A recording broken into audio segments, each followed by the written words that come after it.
Americans died. 3 months after the deadly coronavirus came to US shores, and on the same day nearly 1,000 Americans died, President Trump came to the podium and finally admitted this. I want every American to be prepared for the hard days that lie ahead. We're going to go through a very tough 2 weeks.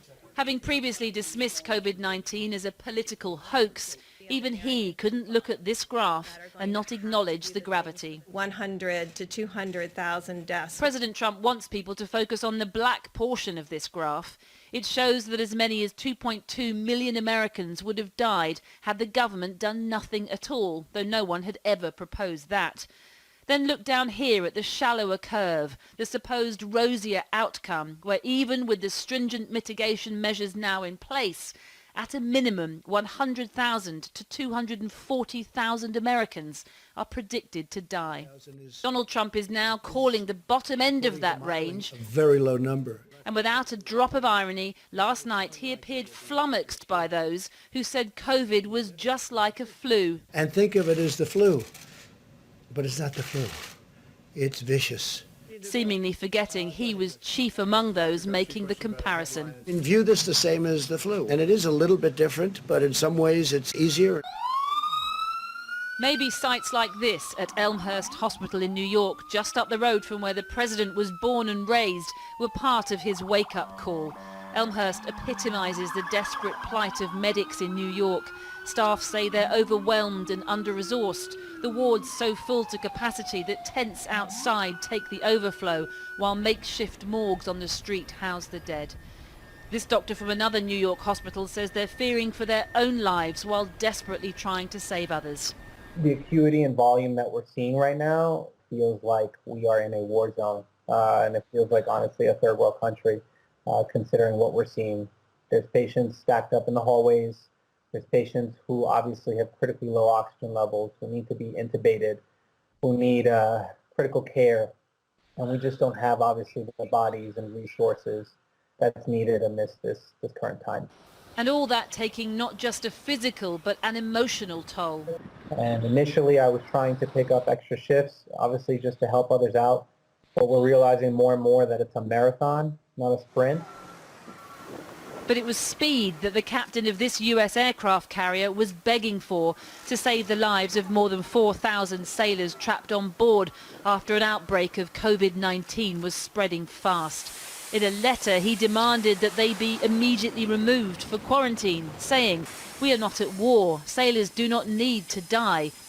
The Pentagon says it doesn't want to discuss the numbers of infections, but confirmed on Tuesday that nearly 700 service members had contracted COVID-19, 100 more than the day before. A tiny snapshot of the bigger picture, and a virus spreading with deadly speed across America.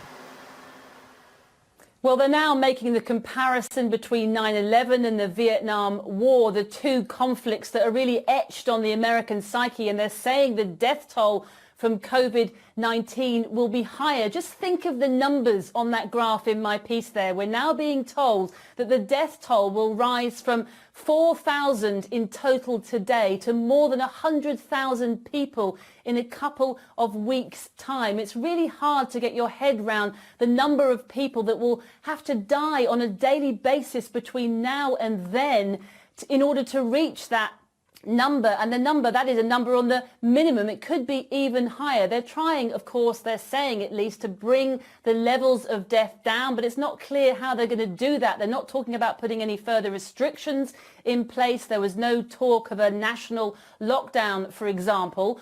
On the plus side, though, it does finally appear that Donald Trump gets it, despite the fact that less than a week ago he was still talking about opening up parts of the economy for business by Easter. The big question, of course, though, is how will this play out for him politically in an election year? Much is being made in the last few days of the bump that he's got in the polls. That's true, that has happened, but compare him to George Bush, who before 9/11 had an approval rating of about 51%.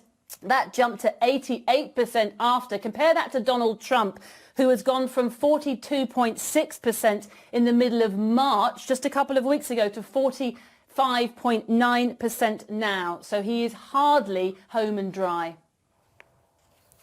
Siobhan, thank you very much. Well, joining me now from New York is Dr. Chidamam Ilabachi, who's Associate Chair of Emergency Medicine at the Long Island Jewish Valley Stream Hospital. Dr. Ilabachi, if I could just ask you to perhaps tilt your camera a little bit. We're sort of seeing the mask, but not the whole of your face at the moment, if you wouldn't mind. That's perfect. Thank you very much for joining us in such a busy time. I just wondered if we could start by asking what you have been experiencing in your emergency room in the last 24 hours and more. So really in the past 1 month, what we've been seeing are an increase in cases of patients with either confirmed or highly suspected cases of COVID-19. Increasingly, their acuity has been greater, meaning they're a lot sicker, and they are coming in higher and higher numbers, to the point where most of our resources are now being allocated towards treating COVID-19 infected patients rather than the general emergency medicine population that we've been seeing in previous times. How are you and your colleagues coping? Because we're looking at the horrifying figures coming out of New York, and obviously every one of those figures tells a story of personal tragedy. How are you coping with that? So this is a really remarkable time. It's relatively unprecedented. There have been pandemics before. For most of us, for most of my colleagues, this is the first one we've dealt with personally. So we're doing our best to cope by finding strength in one another and by finding the resources through our larger parent organization, Northwell Health, which has been doing an incredible job responding to the task at hand by providing resources, both material and personnel, in order to meet the challenges associated with this. I won't lie to you, a lot of us are nervous about the months ahead, not just for this hospital, but for the rest of the country. But we're staying optimistic. We're trusting in our training. We're trusting in each other. And we're trusting in the political institutions that have rallied around this cause. Well, it's good to hear that you're staying optimistic, but given that until very recently the president was playing down coronavirus at every point, do you think that his delayed reaction may have cost a lot of lives? Well, it's very difficult to say. The nature of pandemics is that they spread remarkably fast. And it was hard for anyone, whether in the federal government or at the local level, and even in some international organizations, to recognize just how quickly and virulently this virus would spread. After all, this is a virus that, at least by and large, we think humanity has never seen before. So its behavior was largely unprecedented and unpredictable. I think to the extent that our governments are able, they have recently mobilized all the resources they have at their disposal to help us.